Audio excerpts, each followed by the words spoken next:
Good morning students. हम लोग history का 4th चैप्टर पढ़ रहे थे, उसी में हम आगे देखेंगे चार्टर एक्टों के परिणाम। यदि विभिन्न घटनाक्रमों को ध्यान से देखा जाए तो सभी चार्टर एक्टों द्वारा कंपनी के अधिकारों को ही सीमित किया गया। इन एक्टों के परिणाम स्वरूप कंपनी के संचालकों एवं प्रशासनिक अधिकारों में कमी होती गई। धीरे धीरे संपूर्ण भारत में ब्रिटिश सरकार का नियंत्रण हो गया। उन्होंने कहा कि हम सारे चार्टर एक्ट को देखते हैं तो हमें क्या पता चलता है कि इससे कंपनी के अधिकार तो सीमित होते गए, कम होते गए, और सारे अधिकार किसको मिलते गए? ब्रिटिश सरकार के हाथों में आते गए। प्रशासनिक व्यवस्था को सुचारू रखने के लिए ब्रिटिश सरकार ने कंपनी का कार्य प्रणाली में मामूली परिवर्तन किए। अब उन्होंने कहा कि प्रशासनिक व्यवस्था को सही करने के लिए ब्रिटिश सरकार ने क्या करा था? कंपनी की जो कार्य प्रणाली थी उसमें थोड़ा बहुत परिवर्तन किया था, ज़्यादा नहीं। कंपनी शासन को 3 विभिन्न स्तरों पर चला रही थी। कितने स्तरों पर चला रही थी कंपनी? 3 स्तर। कौन से देखिए? नागरिक सेवा सेना एवं पुलिस तथा न्यायालय। 3 कौन से? नागरिक सेवा पे थी एक तो भाई सेना वगैरह, एक सेना, और दूसरा हो गया पुलिस, न्यायालय। ठीक है। पहले जहाँ वादों का निस्तारण क्षेत्रीय स्तर पर हो जाता था, आगे किसी अपील की व्यवस्था नहीं थी। वहीं ब्रिटिश सरकार ने हर जिले में राजस्व वसूलने के लिए एक कलेक्टर, जनता एवं अपराधों पर नियंत्रण करने के लिए पुलिस अध्यक्ष तथा न्यायिक व्यवस्था के लिए जज की नियुक्ति की। उन्होंने अब क्या करा कि पहले क्या था, जो भी निपटारा होना था वाद विवादों का, वो क्या होता था? क्षेत्रीय स्तर पर हो जाता था। लेकिन अब क्या कर दिया था? अब उन्होंने क्या करा कि अब कोई अपील की व्यवस्था नहीं है। और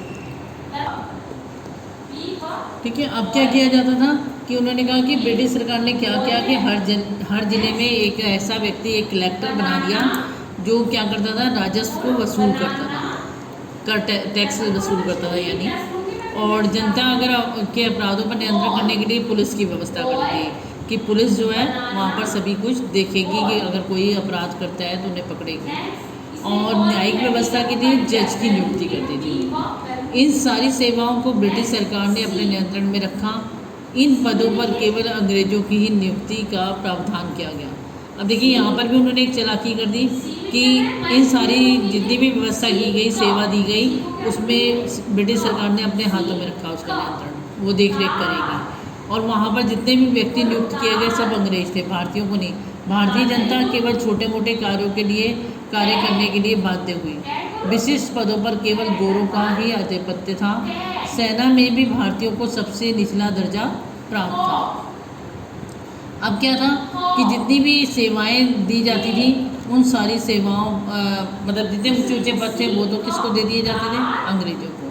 जो छोटे मोटे पद थे, छोटे मोटे कार्य करने को भारतीयों को सौंप दिए जाते थे। ठीक है। भारतीय सबसे निचले दर्जे में काउंट होते थे और अंग्रेज सबसे ऊपर के दर्जे पर। भारतीय जाति धार्मिक जातियों हिंदू, मुस्लिम एवं सिख आदि के धार्मिक मामलों में ब्रिटेन शासन ने कोई हस्तक्षेप नहीं किया। मतलब अगर देखा जाए तो धर्म के नाम पर उन्होंने भारतीय जितनी भी जातियाँ थी, हिंदू, मुस्लिम, सिख, ईसाई, इन किसी के भी धर्म में उन्होंने हस्तक्षेप नहीं किया। मतलब सर्वप्रथम ब्रिटिश शासन ने उच्चतम न्यायालय की स्थापना का निर्णय लिया। और सबसे पहले उन्होंने कौन सा निर्णय लिया? उच्चतम न्यायालय बनाने का। यह दिल्ली में स्थापित किया गया। कानून की पुस्तकों के अनुसार सभी के लिए समान न्याय की व्यवस्था थी, परंतु वास्तविक कानून के आचरण में भारतीय और अंग्रेजों के न्यायिक प्रणाली में भारी अंतर किया जाता था। अब कह रहे हैं कि धार्मिक व्यवस्था की गई थी, नहीं, धार्मिक व्यवस्था में तो उन्होंने कोई हस्तक्षेप नहीं किया, लेकिन क्या करा? उन्होंने एक न्यायालय की स्थापना कर दी थी, उच्चतम न्यायालय की। और यह उच्चतम न्यायालय कहाँ पर बनाया गया था? दिल्ली में बनाया गया था। और इसमें न्याय की व्यवस्था थी। कहने को तो सबके लिए एक समान न्याय,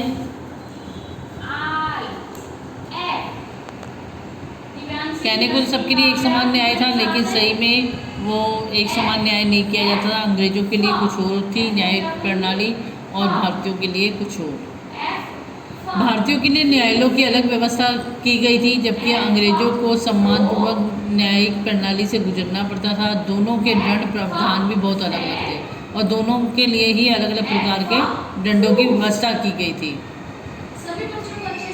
जहां अंग्रेजों को दंड स्वरूप अधिक दंड दिया जाता था, वहीं भारतीयों को शारीरिक यातनाएं दी जाती थी। अब उन्होंने कहा कि अगर अंग्रेजों को दंड देना है तो कोई ऐसी मारपीट वाली दंड नहीं दिया जाता था, और अगर भारतीयों को दंड दिया जाता था तो बहुत सारी यातनाएं उसे दी जाती थी।